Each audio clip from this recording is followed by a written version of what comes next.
My parents wasted my inheritance. On my sister's influencer world tour, then turned up at my door with moving trucks saying they were retiring with me. When they found out I'd already sold the house and moved weeks earlier, their shock was almost worth what they stole. Hey Reddit, buckle up because this one is going to be a long ride. I've been sitting on this story for about 3 months now, and I finally feel like I can share it without my blood pressure going through the roof. This is about my parents, my golden child sister, an inheritance meant for my future, and the moment I watched their entire retirement plan crumble in my old driveway. Fair warning, this story involves some serious family betrayal, financial manipulation, and the most satisfying moment of my entire 32 years on this planet.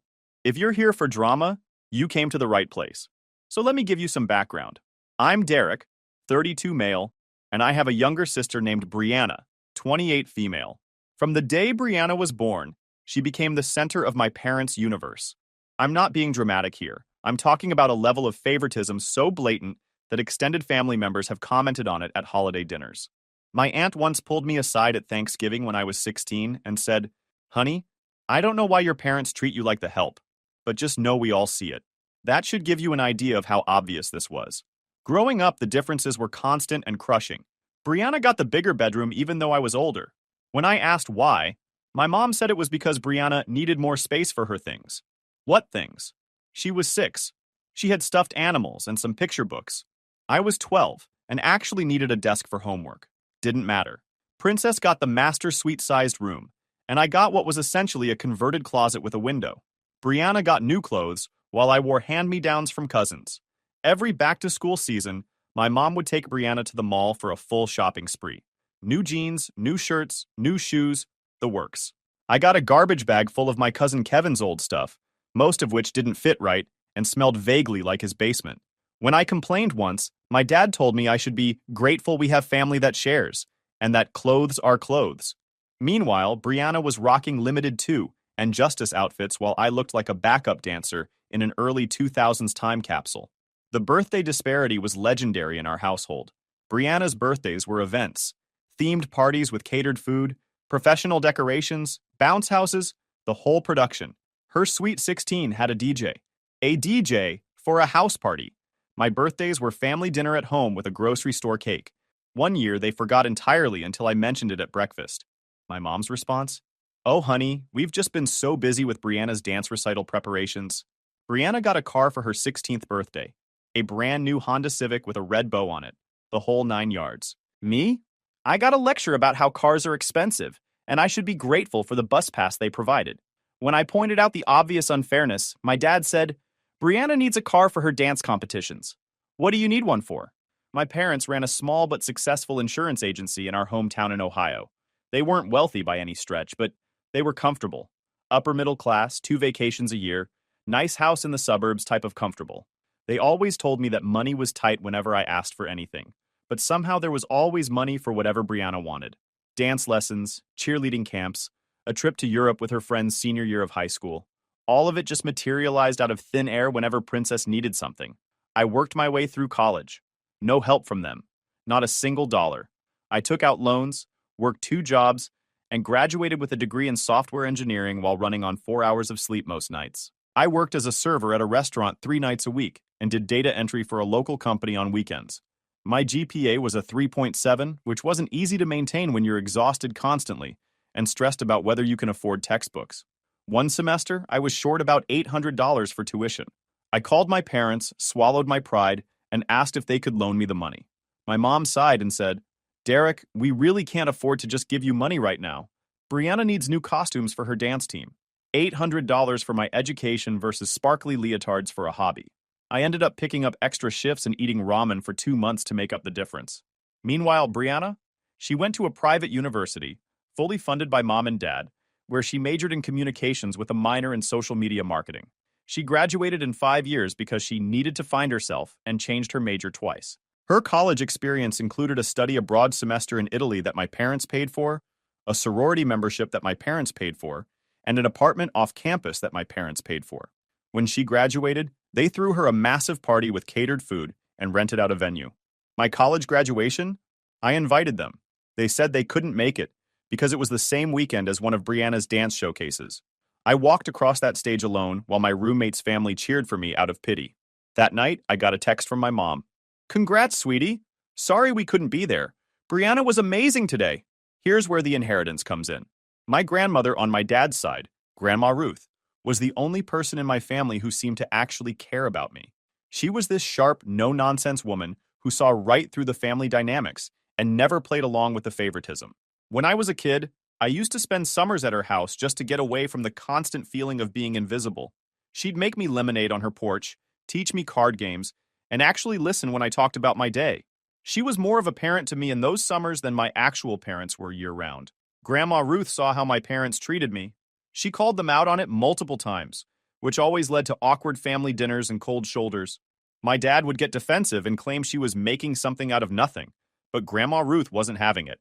She once told my mother directly, "You're raising one child to be entitled and the other to be resentful. Neither one is going to thank you for it." That was 7 years before she passed, and my mom barely spoke to her after that. She passed away when I was 25, and she left me her house in her will. Not my parents, not Brianna, me specifically. The will was crystal clear about it. Her lawyer told me she had updated it 3 times over the years to make sure the language was ironclad. She knew my parents would try to contest it, and she wanted to make sure they couldn't win.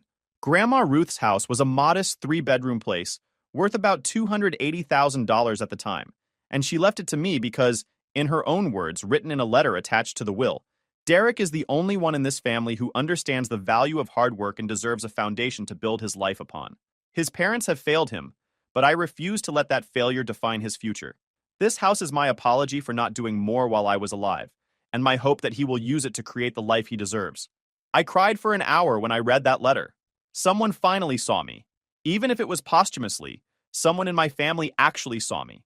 My parents were not happy about this. They contested the will, claiming Grandma Ruth wasn't of sound mind when she wrote it. They hired a lawyer and everything. The court disagreed. Grandma Ruth had anticipated this and had her mental competency evaluated and documented by a physician just 6 months before she passed. She knew exactly what she was doing, and she did it deliberately. The judge threw out the contest in about 15 minutes. They tried to guilt me into selling the house and splitting the money with the family. I refused.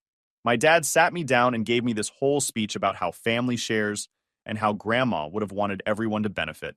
I reminded him that Grandma explicitly stated in writing that she was leaving the house to me alone, so clearly she didn't want everyone to benefit. He didn't have a response for that. They tried to convince me to let them manage the property since I was so young and inexperienced. The idea was that they would rent it out, handle the upkeep, and give me a portion of the profits. I could smell that scam from a mile away. They would pocket most of the money and probably never actually give me anything. I refused that too. For once in my life, I had something that was mine, and I wasn't letting them touch it. I moved into Grandma Ruth's house and spent the next few years fixing it up. New roof, updated kitchen, refinished hardwood floors. I put my blood, sweat, and weekends into that place. The value climbed to around $340,000 by the time everything in this story went down. I also built my career, working my way up to a senior developer position at a tech company. I was doing well, really well, and I did it all without a single cent of help from my parents. Meanwhile, Brianna discovered Instagram, then TikTok, then YouTube. She decided she was going to be an influencer, a content creator, a digital entrepreneur. Whatever buzzword made it sound like more than posting selfies and unboxing videos. She had about 15,000 followers when this whole thing started, which in the influencer world is basically nothing. But in my parents' eyes, she was the next big thing. A star waiting to be discovered. For 3 years, I watched my parents pour money into Brianna's career. They bought her camera equipment worth thousands of dollars. They funded professional photo shoots. They paid for editing software subscriptions, ring lights, backdrops, and more clothes than any human being could ever wear. They even paid for her apartment in a trendy part of Columbus so she could be closer to the content creation community. None of this was their money to spend freely. They were dipping into their retirement savings, but they were convinced it was an investment that would pay off. Spoiler alert, it did not pay off. Brianna's follower count bounced between 15,000 and 20,000 for 3 years. She wasn't going viral. She wasn't landing brand deals. She wasn't building an empire. She was just a moderately attractive girl posting mediocre content in an ocean of millions of other moderately attractive girls posting mediocre content. But my parents refused to see it. Every time I gently suggested that maybe Brianna should get a real job while building her social media presence on the side, I was accused of being jealous, negative, and unsupportive. Then came the Influencer World Tour. Brianna announced at Christmas dinner 2 years ago that she had a vision, a plan, a strategy that was going to catapult her into influencer stardom. She stood up from the table like she was about to give a TED Talk, pulled out her phone with a PowerPoint presentation she had apparently prepared for this moment, and started pitching our parents on her grand scheme. She was going to travel the world for an entire year, creating content from exotic locations: Bali, Paris, Tokyo, Dubai, Santorini, Tulum. The whole Instagram travel fantasy starter pack. She had done extensive research. She had scrolled through other influencers' accounts and determined that travel content was the key to exponential follower growth. She claimed this would give her unique content that would set her apart from other creators. She said brands would be falling over themselves to sponsor her once she had all this international footage. The presentation included graphs, projected follower growth curves, estimated brand deal values, potential sponsorship opportunities. It was all completely made up, of course. Just numbers she pulled out of thin air to make it sound like a legitimate business plan. But my parents ate it up like it was a pitch from a Silicon Valley startup. The cost? Approximately $120,000 for the full year. Flights, accommodations, food, activities, travel insurance, equipment upgrades, and of course a generous living stipend, so she wouldn't have to stress about money while she was busy creating content. The breakdown included $40,000 for flights and transportation, $35,000 for accommodations. She refused to stay anywhere that wasn't aesthetic, $20,000 for food and experiences, $15,000 for emergency funds and insurance, and $10,000 for new equipment, including a drone and a gimbal and a mirrorless camera body. I nearly choked on my mashed potatoes when my dad announced that they were going to fund this trip.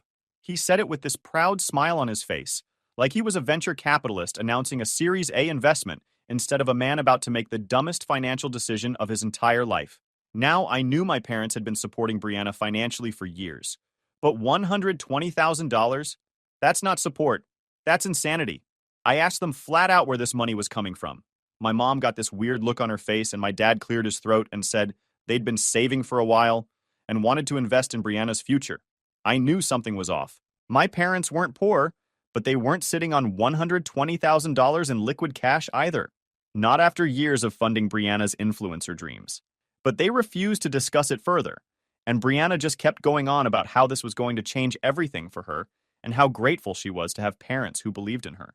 Meanwhile, I sat there thinking about the bus pass I got for my 16th birthday. Brianna left for her world tour in March of that year. The Instagram posts started immediately. Her lounging by infinity pools, her eating overpriced brunch at trendy cafes, her doing yoga poses on beaches at sunset. The content was fine, generic, the same stuff every other travel influencer posts. Her follower count went from 18,000 to about 23,000 over the course of the year. Not exactly the explosive growth that was supposed to justify a six-figure investment. I tried to stay out of it. I had my own life to worry about. But something was nagging at me about where that money came from. So I did some digging. I have a cousin named Patrick who works at the bank where my parents have their accounts. We've always been close. He was one of the few family members who actually treated me like a human being growing up. Before you get all up in arms about privacy violations, I didn't ask him to access their accounts. That would be illegal, and Patrick takes his job seriously. I just asked him a hypothetical question about how someone might liquidate a large sum of money quickly. He mentioned that he'd seen people take out home equity loans, cash out retirement accounts early, sell assets, or take personal loans. Then he gave me this look and said, "Why, is someone in your family doing something stupid?" I didn't answer directly, but my face must have said everything. That's when it clicked. Home equity loan. My parents had paid off their house years ago. They were always bragging about it at family gatherings, how they were debt-free and financially responsible and blah blah blah. But a paid-off house is also a giant pile of untapped equity just sitting there. They could have borrowed against it. I did some public records research. And yes, this information is publicly available if you know where to look. Property records, liens, and mortgages are all part of the public record in most states. Sure enough, my parents had taken out a $150,000 home equity loan about 6 months before Brianna's trip. The filing was right there in the county recorder's office database, complete with the lender's name and the amount. They had literally mortgaged their fully paid-off home to fund my sister's Instagram vacation. These were people in their early 60s, nearing retirement, and they had just taken on $150,000 in debt for their 26-year-old daughter to take pictures of herself in front of landmarks. The monthly payments on that loan were probably around $900 to $1,000, depending on the interest rate, for 15 years. I did the math obsessively that night. They would be making payments on this loan until they were in their late 70s. If they retired at 65 as planned, they'd be paying nearly $1,000 a month out of their fixed retirement income. And for what? For Brianna to get slightly more followers on Instagram. For her to pretend to be a travel influencer for a year. Meanwhile, the $800 they couldn't spare for my college tuition sat in my memory like a splinter that never came out. I was furious. Not because they spent their own money. They're adults. They can do what they want. But because for my entire life, I had been told there wasn't enough. There wasn't enough for my college. There wasn't enough for a car. There wasn't enough for school supplies or sports equipment or anything I ever asked for. But there was apparently $150,000 available for Brianna to pretend to be famous on the internet. I decided right then that I was done. Done trying to have a relationship with people who clearly saw me as an afterthought. Done hoping they would someday treat me fairly. Done being the responsible child who got nothing, while the irresponsible one got everything. I started quietly planning my exit. See, I had been casually looking at job opportunities in other states for a while. Nothing serious, just keeping my options open. But now I started applying with intention. Within 2 months, I had an offer from a tech company in Austin, Texas. Great salary, great benefits, great weather, and most importantly, 1,200 miles away from my parents. I accepted the job. Then I called a realtor. Selling Grandma Ruth's house was harder emotionally than I expected. That house represented the only family member who ever truly saw me and valued me. I had spent years making it my own, painting the walls colors I liked, planting a garden in the backyard, building a home office in the spare bedroom. There were still some of Grandma Ruth's things there too. Her rocking chair in the corner of the living room, the china cabinet she had inherited from her mother, the quilt she made by hand that I kept on my bed. I spent a weekend going through everything, deciding what to keep and what to let go. I shipped the important stuff to Austin. The quilt, some photo albums, her recipe box full of handwritten cards, a few pieces of jewelry she had left me separately from the house. The rest I donated or sold. It felt like saying goodbye to her all over again. But I also knew that keeping the house would keep me tethered to Ohio, to my parents, to the constant reminder that I would always be second place in my own family. Grandma Ruth left me that house to give me a foundation. She would understand that I was using that foundation to build a better life somewhere else. The house itself wasn't the gift. The freedom it represented was. The realtor I hired was a guy named Dave, who came recommended by a coworker. He was efficient, no nonsense, and most importantly, discreet. I explained that I wanted this sale to be quiet. No signs in the yard, no open houses, just direct showings to qualified buyers. He didn't ask why, just nodded and said he could make that happen. The house sold in 3 weeks. Bidding situation, actually. 3 different families wanted it and kept trying to outbid each other. I ended up getting $365,000, which was $25,000 over asking. The irony wasn't lost on me that my parents' attempts to get me to sell the house and split the money years ago would have gotten them maybe $70,000 each.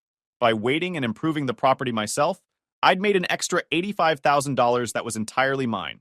After paying off the remaining mortgage and closing costs, I walked away with about $290,000 in cash. I put most of it into investments and savings, kept some aside for relocating expenses, and mentally said goodbye to Ohio forever. Here's the thing, though. I didn't tell anyone. Not my parents, not Brianna, not anyone who might let it slip to them. I had my mail forwarded to a P.O. box in a different part of town before I changed it to Austin. I kept my social media completely quiet about any moves. No posts about packing, no new chapter announcements, nothing. I continued responding to my parents' occasional texts with the same level of minimal engagement I always had. They never visited me anyway.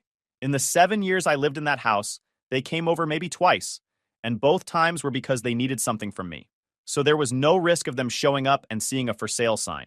I moved to Austin in September, found a great apartment, started my new job, and began building a life that had absolutely nothing to do with my biological family. It was the most peaceful I'd felt in years. No more guilt trips, no more comparisons to Brianna, no more being made to feel like I was somehow less than despite being the only responsible person in the entire family. Meanwhile, Brianna's world tour ended with a whimper instead of a bang. She came back to the States with 24,000 followers, barely 6,000 more than when she started, and absolutely no brand deals waiting for her.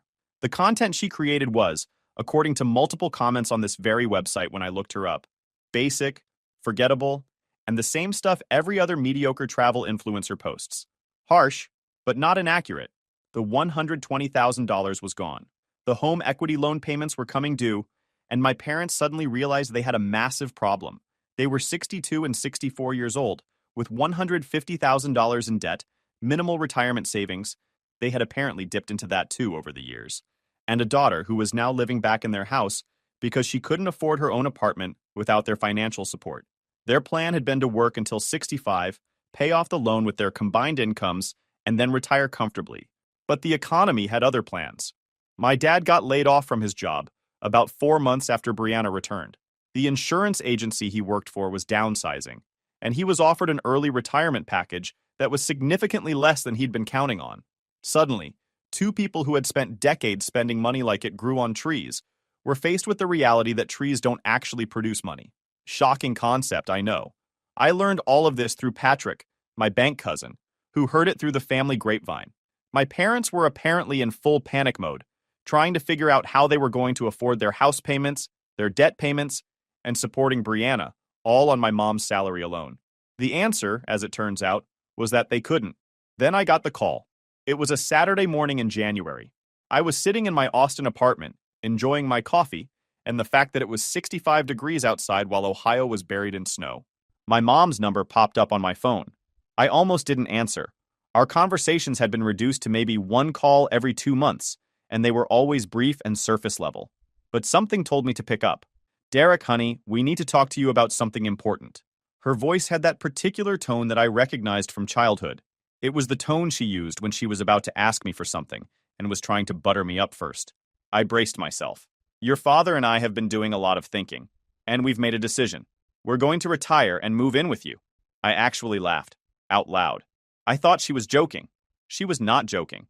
She went on to explain that they had decided the best solution to their financial problems was to sell their house, use the money to pay off the home equity loan, and then retire to live with me in Grandma Ruth's house.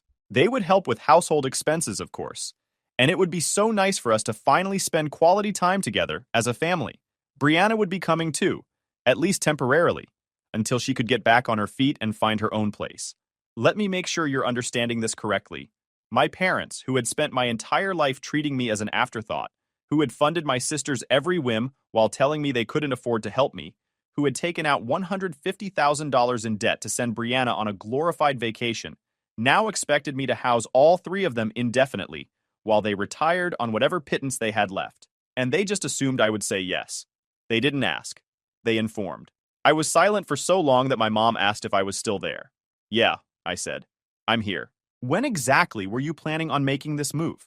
She cheerfully informed me that they had already started packing, that they had listed their house last week and already had an offer, and that they expected to close in about 60 days.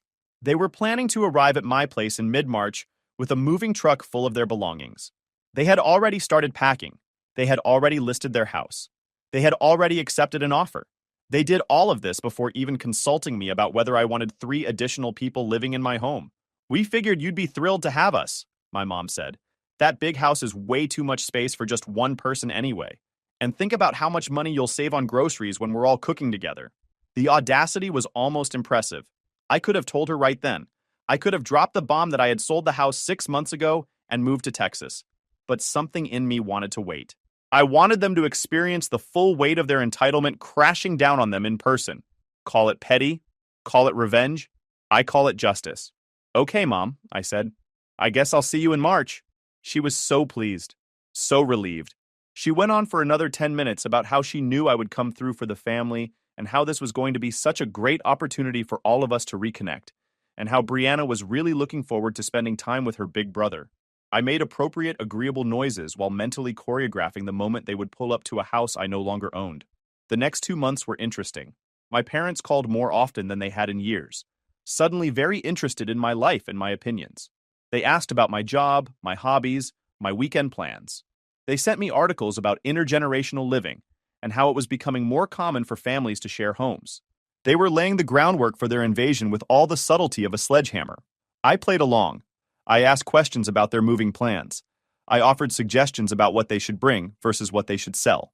I even said I was excited to see them. Every conversation was an acting performance worthy of an Oscar. Brianna texted me too, which was notable because she typically only contacted me when she wanted something. She sent me links to Austin influencer events and asked if I could get her connected with the local content creator scene. She talked about how she was going to use this fresh start to reinvent her brand and really focus on her career. She even suggested that I could be in some of her videos. You're actually pretty good looking for a tech nerd. I could make you like a side character thing. I said I'd think about it. Mid-March arrived. I got a text from my dad saying they were about 12 hours out and would probably arrive the next morning. They were driving a massive moving truck with Brianna following in her car, which my parents had been making payments on for her. I told him to have a safe drive and that I'd see them tomorrow. Then I went about my day in Austin. Got coffee at my favorite local spot. Went for a run along the river. Made dinner at my apartment. Slept 8 peaceful hours. The next morning, I woke up to 17 missed calls and about 40 text messages. It started with confusion. Derek, we're at the house, but there's a different name on the mailbox? Derek, call us back. Something weird is going on. Son, there are strangers living in your house. What is happening? Then came the panic. Derek, call us immediately. Where are you? Why is there a family living in Ruth's house? Did something happen? Are you okay? Then the anger. Derek, Michael, you need to explain yourself right now. We drove 16 hours and the house is sold? Your sister is crying? Are you happy now? I let them stew for about 3 hours before I called back. I wanted them to experience every emotion in that driveway. The confusion, the realization, the embarrassment of having to explain to a stranger why they were standing on their lawn with a moving truck full of furniture and nowhere to put it. When I finally called, my dad answered on the first ring. Derek, what is going on? His voice was shaking with a combination of rage and panic that I had never heard before. In the background, I could hear my mom talking frantically to someone, probably the current homeowners, trying to figure out why 3 people and a moving truck were refusing to leave their property. Hey, Dad, I see you made it to Ohio. Ohio? We're at your house. Except it's not your house anymore, apparently. There's a family here who says they bought this place 6 months ago. They have 2 kids and a dog, and they're very confused about why we're parked in their driveway. Yeah, that sounds about right. I sold the house in August, moved to Texas. Silence. Complete, beautiful silence. For about 10 seconds, the only sound was Brianna's muffled crying in the background, and what sounded like the new homeowner's dog barking. What? I sold Grandma Ruth's house, moved to Austin, Texas, got a new job, new apartment, new life. It's pretty great, actually. Weather's been amazing. I went kayaking last weekend. My mom grabbed the phone. I could hear Brianna wailing in the background, full-on breakdown mode. Derek, this isn't funny.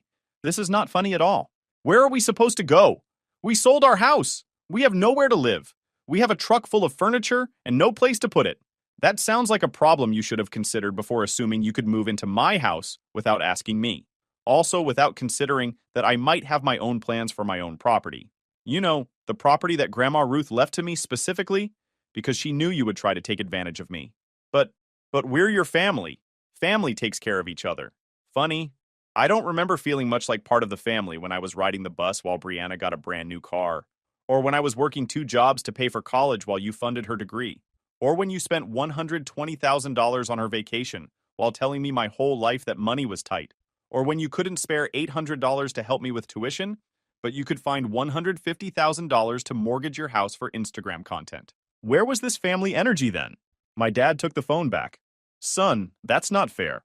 We always did the best we could for both of you. You took out $150,000 in debt to send Brianna on an Instagram trip. You never gave me a single dollar for anything.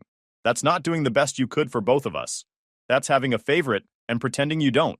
There was more arguing, more excuses, more attempts to guilt me into somehow solving this problem I didn't create.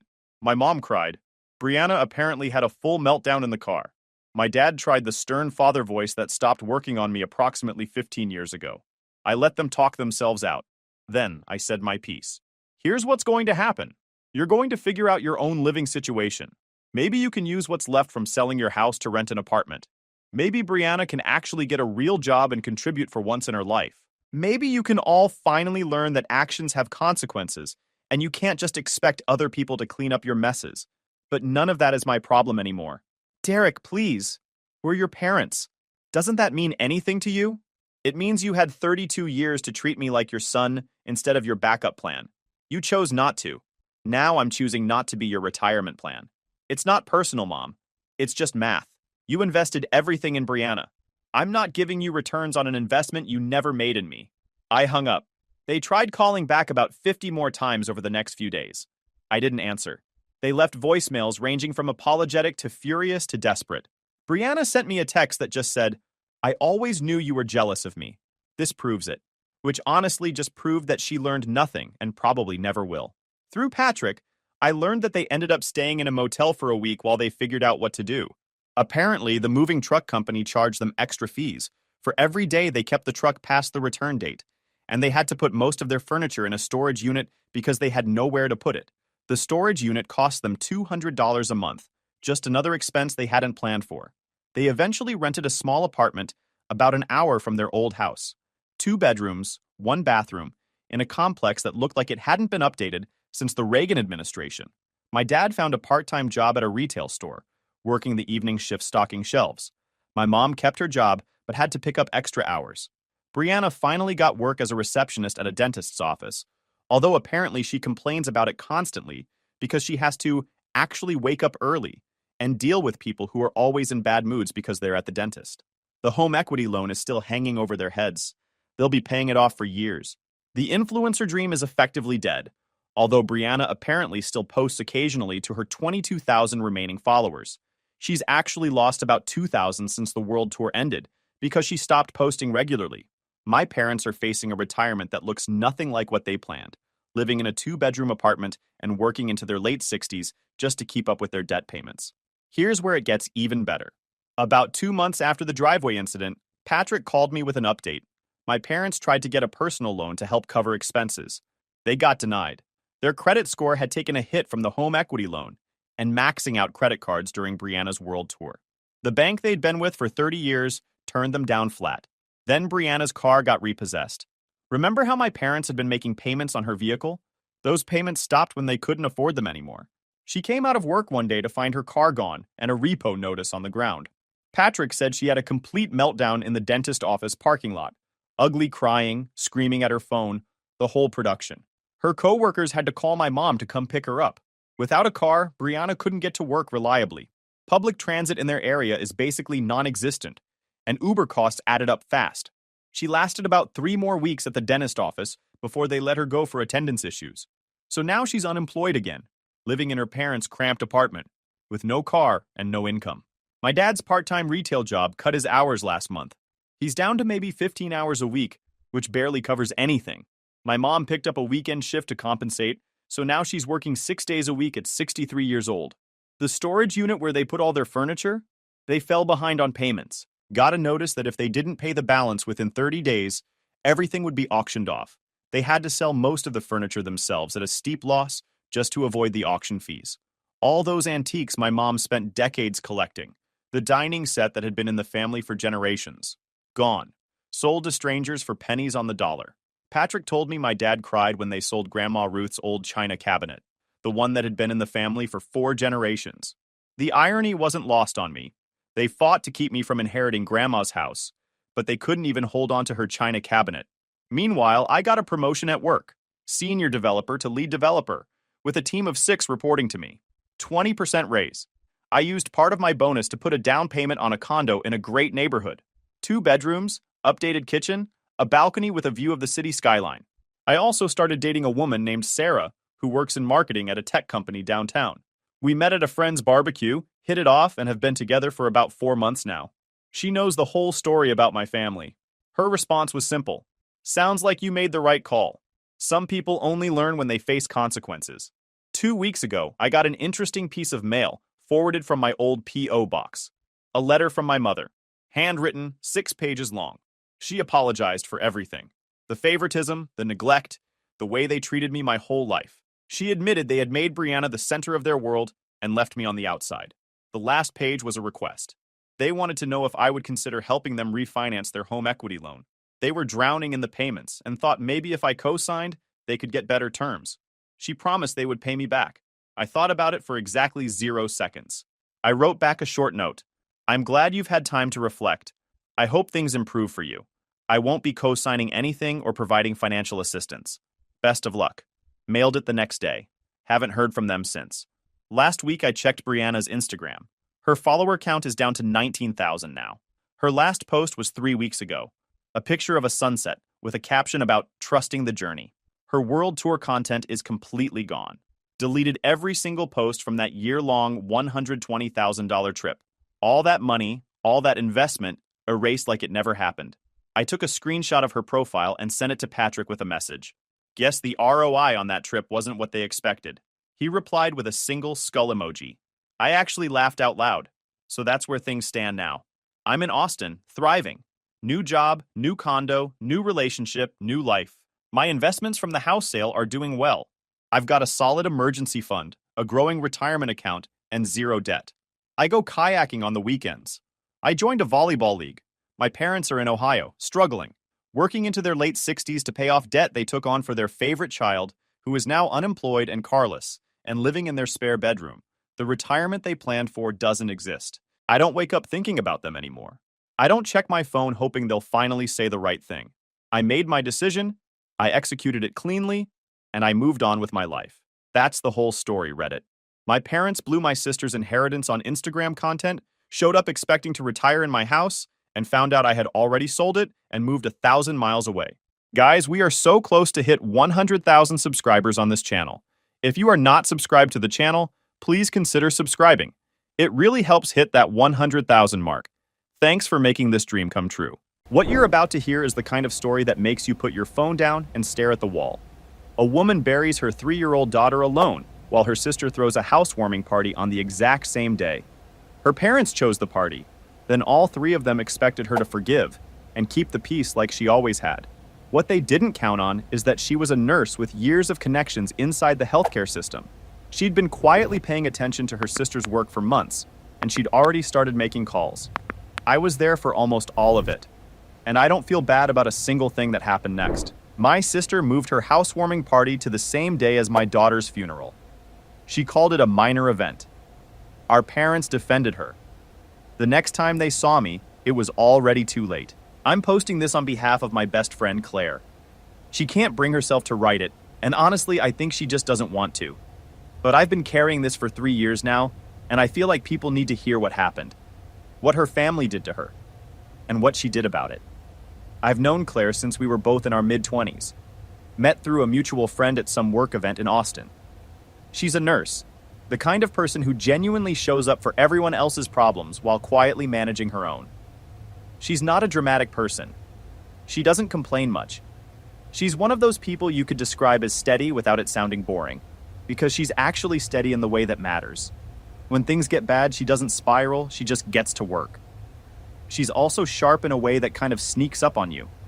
She doesn't announce it. She just understands situations faster than most people and files things away until she needs them. When her daughter Grace was diagnosed with stage 4 neuroblastoma at age 2, that was exactly how she handled it. She didn't fall apart. She got organized. She got informed. She found the best specialist she could access. She learned everything there was to learn about the treatment options. And she showed up at that hospital every single day for over a year. Grace was 3 when she passed. June 9th. I remember because she called me early that morning, and I drove to the hospital without even thinking about it. And then I just sat in the parking lot for about an hour after we hung up, because I had no idea what else to do with myself. Grace was one of the sweetest kids I've ever been around. She loved strawberries more than any food on earth. She made up songs about literally everything she saw. Her shoes, the ceiling fan, whatever random object was in her eyeline. The nurses on her floor loved her. Claire had put drawings Grace made all over the outside of her hospital room door. It was hard to be in that building and not feel like something precious was happening in there that the world wasn't paying enough attention to. Now, Claire's family, her parents and her younger sister Nicole, had technically been around during Grace's illness. Loosely. Her parents lived out in Phoenix and visited twice in 6 months. Her sister Nicole, who lived about 40 minutes from Austin, came once. She stayed maybe 20 minutes and left complaining about the hospital parking fees. Claire never said a word about any of it to me. I brought it up once, gently, and she just said something like, "Everyone deals with this stuff differently," and changed the subject. That was her. She wasn't going to let herself resent her family while she was focused on Grace. She'd shelved it. I watched her shelve it. I'll be honest, I'd heard enough about Nicole over the years to have a pretty clear picture of who she was before any of this happened. Claire was the responsible one in their family. She was the one who smoothed things over, who kept the peace, who drove home from college when something needed handling. Nicole was the one who announced her own promotion at Claire's wedding reception. She was the one who showed up late to Claire's nursing school graduation dinner and spent most of it talking about a job offer she was considering. Every major moment of Claire's life, Nicole had found a way to make a portion of it about herself. Claire had always just absorbed it. That was the deal she'd accepted without ever consciously agreeing to it. Nobody in the family had ever said it out loud, but everyone understood it. The trouble started about 6 weeks before Grace died. Nicole called her with big news. She'd bought a house, 4 bedrooms, pool, the kind of place you put on social media with the hashtag #LivingMyBestLife, and she wanted to throw a housewarming party. She'd already booked caterers, a band, sent invitations to over 100 people, the whole production. The date she'd chosen was June 15th. She wanted the entire family there. Claire told her plainly that Grace was an end stage. The doctors had said early to mid-June was the window they were looking at. She might be planning a funeral that weekend. Nicole's response, "And I'm going to be as accurate as I can here, because Claire walked me through this call almost word for word, was that life goes on, she couldn't put everything on hold indefinitely, and the deposits were already paid. She suggested that Claire might actually need the distraction. She mentioned the tent rental deposit was non-refundable. Claire hung up, didn't say anything else. Grace died on June 9th, just after sunrise. Claire was holding her hand. She told me later that Grace opened her eyes one last time, smiled at her, whispered, 'I love you, Mommy,' and then the machine started screaming, and nurses rushed in, and everything after that was a blur." The funeral was set for June 15th, the earliest the funeral home could put everything together for a proper service. Claire called her parents that evening. Her mother's first response, the very first thing out of her mouth after the initial condolences, was to note that June 15th was the same day as Nicole's housewarming. Claire waited. She told me she genuinely waited for the part where her mother said, "Obviously we'll skip the party. Obviously we'll be there, obviously." That part didn't come. What came was, "Let me talk to your father and Nicole. We'll figure something out." What they figured out was to go to the party. Nicole called the night before the funeral. She said she couldn't change the date. Too many guests, the caterers were locked in, the tent rental was already gone, it would cost thousands to reschedule. She suggested Claire reach out to the funeral home, said that funerals were actually more flexible than most people realized, that her friend's mom had died last year, and they waited almost 3 weeks for the service.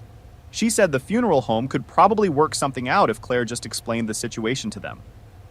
Claire asked her directly, "You want me to leave my daughter's body in refrigeration at the funeral home so you don't have to reschedule your party?"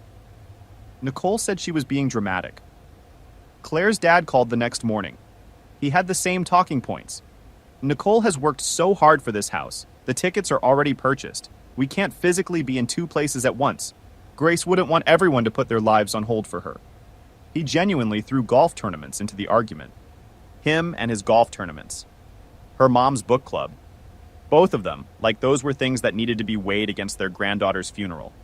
Claire told him not to come. Told him to go enjoy the party. Hung up. I was there on June 15th. Julia, Claire's closest friend from the hospital, the charge nurse in the pediatric ICU, was there. Grace's dad, David, flew in from Seattle, which I'll give him credit for. A small handful of Claire's co-workers showed up. Grace's preschool teacher cried through the entire service and didn't even try to hold it together. That was it. Maybe 15 people total in a cemetery on a warm June afternoon, standing around a casket that was incomprehensibly small. The kind of small that makes your chest do something you don't have words for. Claire stood at that tiny white casket and delivered the eulogy she'd written at 3 a.m, with hands that were shaking so badly the paper was audibly rattling. She talked about Grace's laugh, the strawberry obsession, the made-up songs, the way she used to hold up whatever she was looking at, a rock, a spoon, her own sock, and describe it like she was giving a presentation. Her bravery through treatments that would make most adults quit, She didn't mention her family. Not once. She didn't have to. That evening, she went home and pulled up Nicole's social media. The housewarming photos were already everywhere. String lights over the pool. Tables loaded with food. People laughing and dancing on the lawn. Claire's parents were in multiple shots. Her dad with his arm around Nicole, both of them grinning big. Her mom and Nicole in a close hug, both of them teary-eyed with happiness. One caption, "So grateful to have my amazing mom here for the biggest day of my life. Nothing is better than family." Her dad had commented underneath, "So proud of my successful daughter. You've earned every bit of this happiness." That post was time-stamped 2 o'clock in the afternoon, right when Claire had been standing at Grace's graveside. She closed the laptop before she did something she'd regret. Then she sat on the floor of Grace's bedroom for a long time. Could have been an hour, could have been 3. She told me she genuinely had no idea. Surrounded by the toys and the drawings and the little strawberry-themed stuffed animal that Grace had slept with every night in the hospital, there was still a half-eaten pack of strawberry crackers on the nightstand that she hadn't been able to throw away yet. She didn't cry that night. She told me she'd gone past crying somewhere around the 4th hour of sitting there. She just got quiet and made a decision. Hold on, let me step in here because I need you to understand the full picture. For the listeners, this is me, not Claire talking. Nicole knew Grace was dying. She'd visited once in 6 months and left early over a parking fee. Then she told her grieving sister the funeral was more flexible than you think. That's not oblivious. That's Princess Housewarming deciding her pool party and granite countertops outranked a 3-year-old in a white casket. And the parents, who hadn't managed more than 2 visits while their granddaughter was dying, chose the catering. Just so we're all clear on exactly who these people are before the next part. Claire blocked all 3 of them and didn't respond to anyone for over a week. Her mother eventually got through on a different line. The conversation went exactly how you'd expect. Her mother called it a disagreement about scheduling. She said Nicole had felt overshadowed. She said Claire had always had a flair for drama, even as a kid, always making things into a bigger deal than they needed to be. She said the family needed to heal together. Claire said don't call this number again. Then she blocked it too. What she did next, I found out in pieces over the following few weeks. She'd call me or we'd grab coffee and she'd fill me in. She was different after the funeral.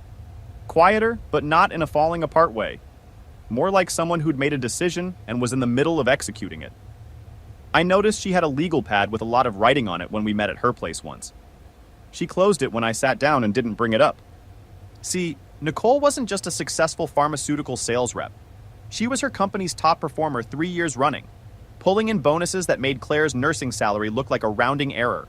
She drove a luxury car, wore the designer clothes, maintained the image aggressively and publicly, and she had just bought an $800,000 house. All of it, it turned out, was built on fraud. Months earlier, during one of Grace's hospital stays, sometime around February, Claire thought, or maybe January.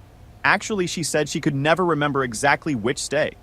She had overheard 2 doctors in the hallway talking about a pharmaceutical sales rep who'd been pressuring them to prescribe higher doses of a pain medication than the clinical guidelines recommended. They mentioned the rep by name. Nicole. Claire had filed it away at the time as something she couldn't deal with while her kid was dying.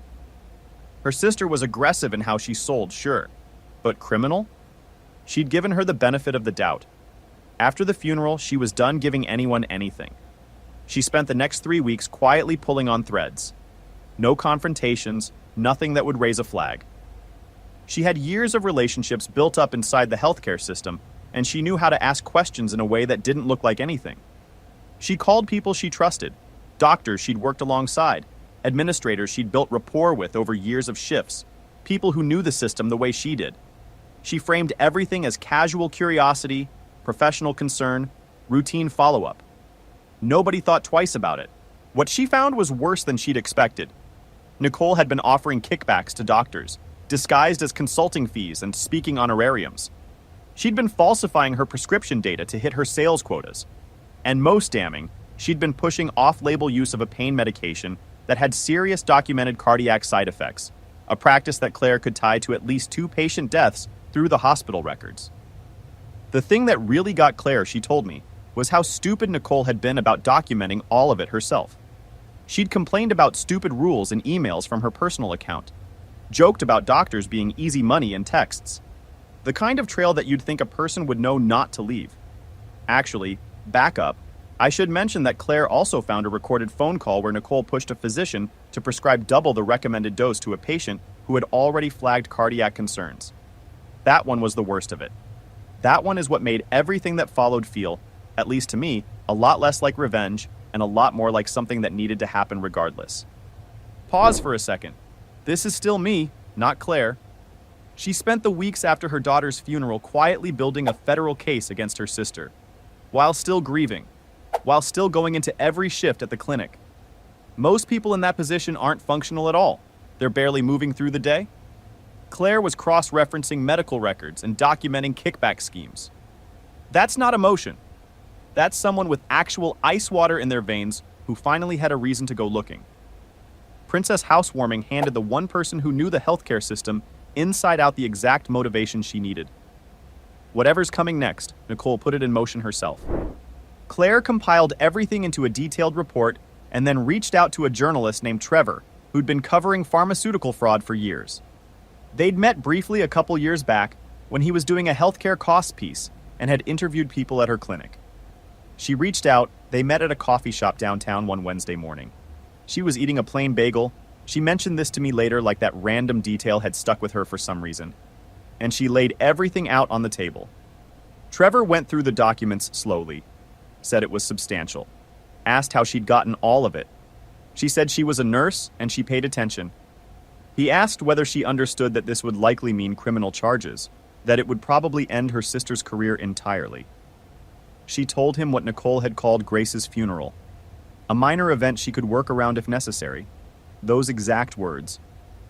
Trevor said he'd verify everything independently and run the story if it checked out. Said it might take a few weeks. That was all she asked. 2.5 weeks later, he called. He'd confirmed everything. The pharmaceutical board had been notified and had already opened an investigation. Federal prosecutors were looking at the case. He told her the story was publishing tomorrow, and her sister was about to have a very bad day. Claire drove to the cemetery after she hung up, sat by Grace's headstone for a while, told her the first domino was down. The article published on a Thursday morning.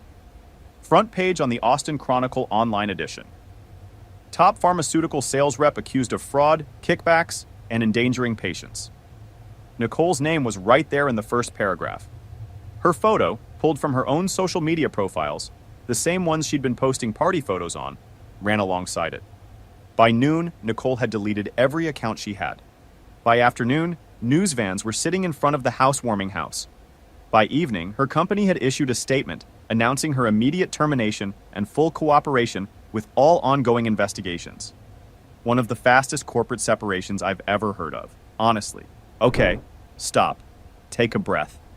She went from standing at her daughter's grave to watching news vans park outside her sister's dream house in under 6 weeks. The fraud was real. Trevor independently verified every piece of it. The patient harm was real. The victims existed long before Claire made a single call. She didn't invent anything. But the timing, the precision, pulling it all together in the middle of the worst grief most people ever experience, that's not luck or coincidence. That's someone who decided to be 3 moves ahead of everyone who assumed she'd just absorb it. Nicole threw a housewarming party. Claire threw a federal investigation back. Claire wasn't done. Her parents had spent a lifetime enabling Nicole, and she felt like they hadn't escaped what they'd done either. Her father was a retired accountant, proud of managing his own investment portfolio, proud of the returns he generated. He used the same password for everything. She'd watched him log into accounts over the years, and it was always the same combination, never changed it once. She wasn't going to steal from him. She wasn't going to do anything criminal. But she could create a significant amount of chaos in his financial life without touching a cent of his money. She set up a few email addresses that looked like they could be from legitimate financial institutions and started sending him urgent-looking correspondence. Suspicious activity on his accounts, required documentation for investments that didn't exist, security updates needed immediately. She knew her father. He'd panic. He'd call his brokerage at odd hours demanding answers to questions about problems that weren't actually there. He'd move money around, freeze accounts, make impulsive decisions. He'd create the chaos himself. Within a week, he was calling Nicole in full meltdown. Nicole posted about it on social media. My dad thinks his accounts are compromised, spent 2 hours on the phone with him. Why are old people so bad with technology? That post stayed up for 3 days before everything else came crashing down and she deleted all her accounts. Anyway, a month after the article ran, federal prosecutors filed formal charges. Healthcare fraud, kickbacks, conspiracy to defraud. Each count carrying real prison time. Nicole tried to reach Claire every way she could think of, showing up at her apartment, calling from unknown numbers, getting people to pass messages. Claire had the locks changed and put up a camera. When Nicole appeared on the doorstep one evening, crying, Claire watched her on the camera feed from inside and didn't move toward the door. Nicole sobbed into the intercom that this was too much, that one bad decision shouldn't cost her everything, that Claire was destroying her. Claire pressed the intercom button and said one thing. You called Grace's funeral a minor event. Then she let go of the button. Her parents reached her through the clinic, called during working hours, and told the receptionist it was a family emergency. Claire took the call in the break room, back against the wall, watching the door. Her mother opened with, "What you did to your sister is unforgivable." Said it was all over a party, that Claire was being vindictive, that Nicole had feelings too, and had felt like Claire was somehow trying to overshadow her big day with the funeral timing. Her father got on the line and said that Nicole had worked hard for everything she had, that she'd built herself up from nothing, and that the family owed it to her to be there. Claire said she was done and hung up, but she had one more move. She contacted several news outlets with a follow-up angle on the story. She sent them photos from the housewarming, her parents laughing, arm in arm with Nicole, celebrating big. She gave them the timestamps on every photo. She gave them the date of Grace's funeral. The follow-up articles were brutal. Family celebrated house built on fraud while grandchild was being buried. The story spread far past Austin. Her parents' retirement community received complaints from neighbors. The public was not gentle with their opinions. Strangers found their contact information. Her father had to stop answering the phone. Wait. I know some of you are already typing "she went too far" in the comments. And look, I wrestled with that too. But here's what I keep landing on. These are people who visited their dying granddaughter twice in 6 months, who received a funeral date and called it inconvenient, who let Nicole describe the whole situation as a minor scheduling conflict and said nothing. They made every choice with full information in front of them. Claire just made sure the rest of the world got to see the same information they'd been sitting on. That's not cruelty. That's a receipt for choices they already made. Nicole took a plea deal. 5 years in federal prison, restitution to the victims, permanent ban from working in pharmaceuticals or healthcare of any kind. The sentencing hearing was public. Claire went and sat in the back of the courtroom. She didn't tell me she was going until after. She said she needed to see it close out in person, needed to watch the door close on it for real. Nicole saw her across the room the moment she walked in. Before the judge issued the sentence, Nicole was given the chance to speak. The designer clothes were long gone, plain gray suit, hair pulled back simple, no jewelry, nothing. She looked smaller than Claire had expected. She said she took responsibility for her actions. Said she'd made terrible choices, hurt people, violated the trust of patients and physicians. Said she deserved to be punished. Then she looked directly at Claire and told the court that her own sister had orchestrated her downfall. Not out of concern for patient safety, she said. Not out of any real moral principle. Out of personal revenge over a family disagreement. She said Claire had used the legal system as a weapon. The prosecutor objected. The judge sustained it. But Nicole had said the part she wanted to say. The judge sentenced her to the agreed 5 years. As she was let out, Nicole looked back one last time. Claire held her gaze, face completely still, until Nicole turned away first. Her parents made one final attempt after that. They drove from Oklahoma, showed up at the clinic lobby, told security it was a family emergency. Claire came down. She said when she walked out of the elevator and saw them standing there, her first thought was just how much smaller they looked than she remembered. Her father had lost weight, face gray, looked about 10 years older than the last time she'd seen him. Her mother's hands were shaking badly, and she'd aged in the way people do when the stress has been going on for a long time, not just weeks. They'd sold their retirement condo at a loss to cover Nicole's legal fees, declared bankruptcy. We're moving to a smaller place near a relative in Oklahoma. Claire said she stood about 6 feet away from them and didn't move any closer. Her dad said they just wanted to know if there was a path forward, if they were still a family somewhere underneath all of this. Claire looked at both of them for a long moment. Then she said, "There's no family here. You ended it when you chose a party over a funeral, when you made me bury my daughter alone." Her mother said they'd lost everything, their savings, their home, their daughter in prison, their reputation gone. Wasn't that enough? Hadn't they been punished enough? Claire said, "I lost my daughter, my 3-year-old who loved strawberries and made up songs about everything she saw. She died asking me if we could go to the park when she felt better. I lost everything that actually mattered. You couldn't even show up for the funeral." She walked away. Security walked her parents out. She never saw them again. About 2 months after that, she got a call from her Aunt Lydia, her father's sister, someone she hadn't spoken to in over a year. Her father had suffered a serious heart attack. He was in intensive care. Lydia said her mother was afraid to contact Claire directly and had asked her to pass the message along. She said he might not make it. She asked if Claire wanted to come. Claire said no, didn't pause on it, didn't explain it further. Just no. Lydia pushed back gently, said she'd heard about the funeral, about everything, that what her parents had done was wrong, that she understood, but that he was dying and didn't Claire want to say goodbye? Claire said, "He said goodbye to me when he chose a party over his granddaughter's funeral." There's nothing left to say. Her father didn't die. He recovered enough to leave the hospital eventually, though his health stayed fragile. Claire found out through a mutual acquaintance, not through family contact. She said she felt nothing when she heard it. Not relief, not regret. Just nothing. Final update. About 6 months after Nicole went in, Claire received a letter from her, forwarded through the prison, already screened by the time it arrived. She almost didn't open it. She told me she held it over the trash can for a good 30 seconds before curiosity won. The handwriting was messy, not like Nicole's usual perfect script. She said she wasn't asking for forgiveness.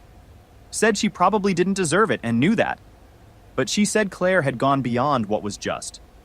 That she'd orchestrated a complete destruction, ruined their parents financially, turned the entire world against them, used legitimate crimes as the vehicle for something personal.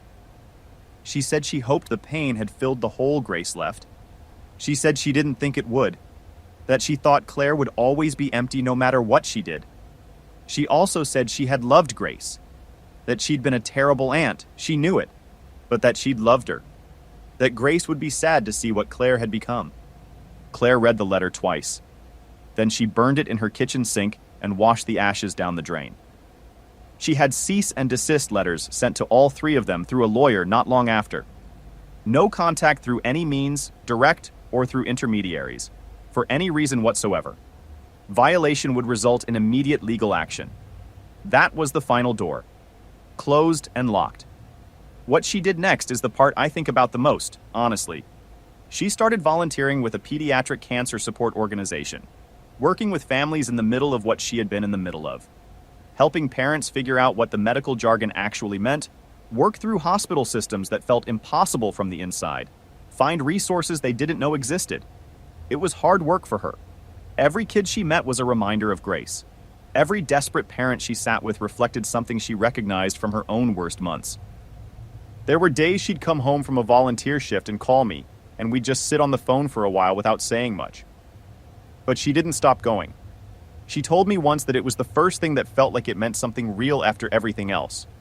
Not healing, she said. She was careful not to call it that. Just meaningful in a way that the revenge never actually was, even when the revenge was working exactly as planned. I watched her sit with a young mother one evening, maybe 25, her son in end-stage leukemia. The woman asked her how you survive watching your child die. Claire said, "You just do it. One moment at a time. You're there. You hold his hand. You tell him you love him. You make every second count." The woman asked, "What comes after? How do you survive it?"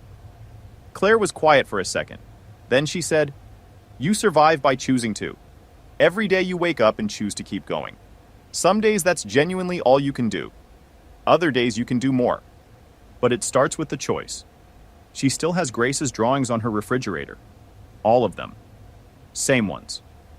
Nicole served 3 years before parole. Claire found out through a news alert she'd set up. She didn't contact her, didn't attend the release. As far as she's concerned, Nicole is a stranger, connected to her by DNA and by a history she's done carrying. Her parents are still out in Oklahoma somewhere. Her father's health stayed fragile after his heart issues. She doesn't ask around for updates anymore. None of it is her business now. She visits Grace's grave every June 9th, always brings strawberries. She told me that on the second anniversary, she sat out there for almost 3 hours just talking out loud to the headstone, telling Grace about everything that had happened, what she'd done, what it cost, what it felt like. She said she told her she was sorry if she'd become someone Grace would have been sad to see, but that she wasn't sure she'd had a better choice available, that she'd needed something to hold on to, and making them understand had been the only thing she could hold on to for a long time. She told me once, maybe 2 years after everything settled, that she doesn't regret it, that they deserved exactly what happened. But, she said, and there was a but, she said the revenge didn't fill anything. It gave her something to focus on when the grief would have swallowed her whole. It was a direction when she had nothing else. But once it was done, the grief was still there, just different, quieter, a different shape than before, not gone. I think about those party photo timestamps more than I probably should. 2 p.m., June 15th. Nothing is better than family. I don't know what it says about me that I still can't look at that caption without feeling something shift in my chest. But I know exactly what it says about them. What Claire did wasn't crazy. It wasn't vindictive. Not really. It was the only language they'd ever shown any sign of understanding. Look, I'm not going to tell you whether she went too far. That's not a clean answer, and I won't pretend it is. What I'll say, her sister built an $800,000 house on fraud that got real people killed. Her parents watched their granddaughter die from a distance, then posted, "Nothing is better than family next to a pool." They expected forgiveness. They got consequences. And if you've ever been the person in your family that everyone assumes will just absorb it and move on, you already know exactly why she didn't. Drop your take in the comments. I want to hear where you land. And if you're not subscribed, hit that button so you don't miss what's next.